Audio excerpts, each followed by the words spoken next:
Bon, quand on vous dit assister, comment réaliser convenablement le conseil en entreprise?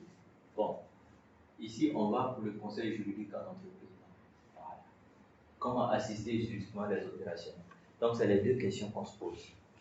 Comment on réalise le conseil juridique et comment on assiste efficacement les opérations? Bon, là, il y a une préoccupation à prendre. Il y a une préoccupation, on est préoccupé. Donc, une précaution à prendre. La première précaution à prendre est de se rendre disponible, de connaître et maîtriser son sujet. C'est important. C'est pour vous dire, quand vous êtes en entreprise, que vous devez conseiller assister, vous pouvez bien maîtriser l'objet. On ne conseille pas quand toi-même on ne comprend pas bien. Quand on ne comprend pas bien, il faut demander, il faut se faire expliquer. Et puis le juge doit connaître parfaitement les activités, identifier les tests de loi. C'est très important. Réglementer et régir les activités d'entreprise et auxquelles elle doit se conformer. Vous savez, c'est fondamental. Ces règles, ce sont les règles de l'ensemble de toutes les lois, réglementations, tout ce qui s'applique à l'activité de l'entreprise. L'entreprise est en interaction avec les systèmes extérieurs.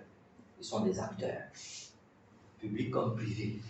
Et chaque relation entre l'entreprise et les acteurs publics et privés est régie par des lois. C'est-à-dire qu'il y a un fondement juridique. Et ce fondement juridique est très important. C'est très important. Donc pour vous, au niveau des activités, c'est très important. Il faut maîtriser les tests et les règlements qui régissent l'activité de l'entreprise et auxquels l'entreprise doit se conformer. Et le juriste doit identifier toutes les interactions que l'entreprise avec les systèmes, identifier toutes les interactions de l'entreprise avec les systèmes extérieurs.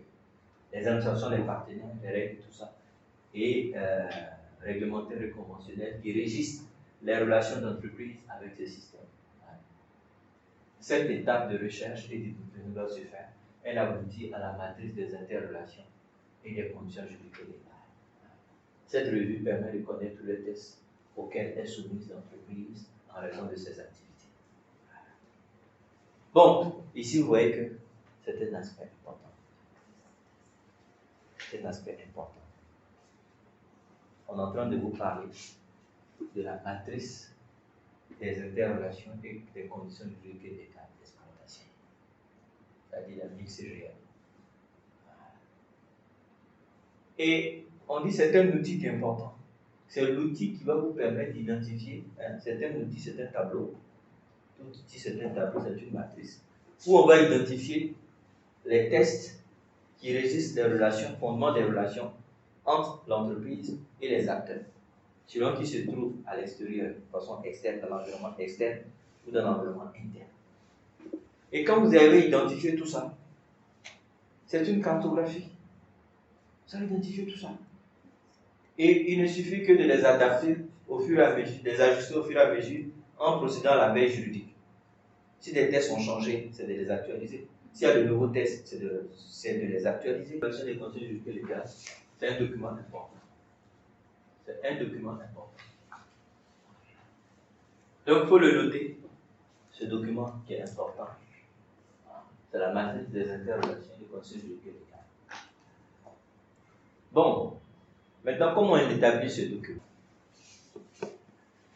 Essayez-vous. Est-ce que au niveau on identifie? Et c'est pareil aussi pour l'environnement externe. L'environnement externe, ça veut dire on a l'État, on a les fournisseurs, bref, on prend les catégories de fournisseurs, on regarde et puis on établit les aspects. Voilà. Si c'est une autre administration de l'État avec laquelle on a une interaction, parce qu'il y a tel don, on identifie.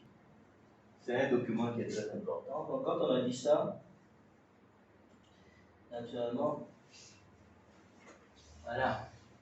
Après avoir pris la précaution d'établir ce document des interactions et des conditions juridiques légales, le juriste doit établir le diagnostic des risques juridiques pour apprécier la pratique de l'entreprise, pour les faiblesses, opportunités, menaces. Ça, c'est important. Voilà. Ça, c'est important. Quand vous avez fait ce tableau vous renseigne quoi? Sur les tests qu'on doit respecter. Et quand vous avez vu les tests qu'on doit respecter, d'après vous, qu'est-ce qu'il vous reste tout à faire?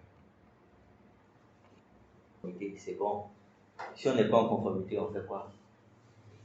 On fait les mesures correctives.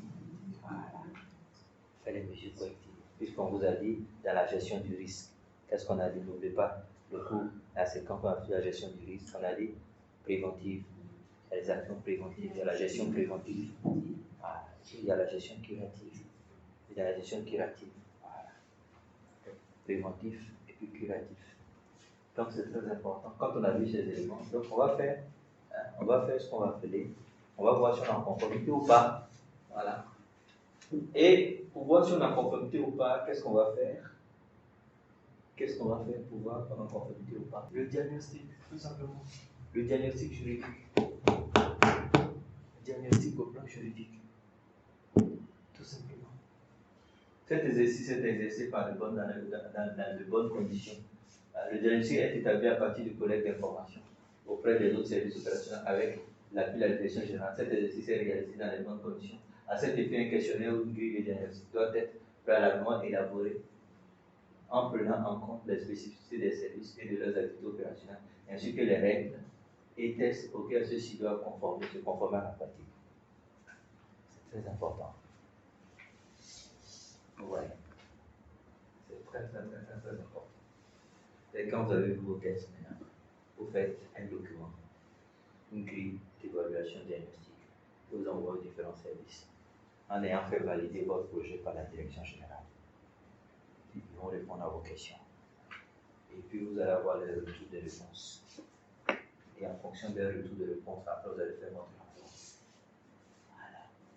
Ça. Donc, dans sa mission de conseil, après avoir établi le diagnostic intégral ou partiel, ou fonctionnant sur la conformité des conditions juridiques, le juriste peut donner des avis, des conseils, des orientations techniques à travers des mémos techniques à la direction ou à la demande de certaines opérations. Il peut être sollicité sur tout et doit être à même d'y apporter des réponses après recherche documentaire et analyse. Ces notes doivent présenter ou rappeler en général. Très important. Quand vous avez fait vos éléments, vos diagnostics, maintenant vous devez faire un rapport. Vous devez conseiller. Et pour conseiller, vous devez donner votre avis. Et le document que vous allez faire parvenir, c'est un mémo, c'est une note. Voilà. Et ce document doit pouvoir être rédigé d'une certaine façon. Ces notes doivent présenter ou rappeler en général les règles, principes, prescriptions de la loi, les pratiques constatées, les écarts, les risques encourus et les recommandations, mesures correctives. Voici, ce sont ces notes clés.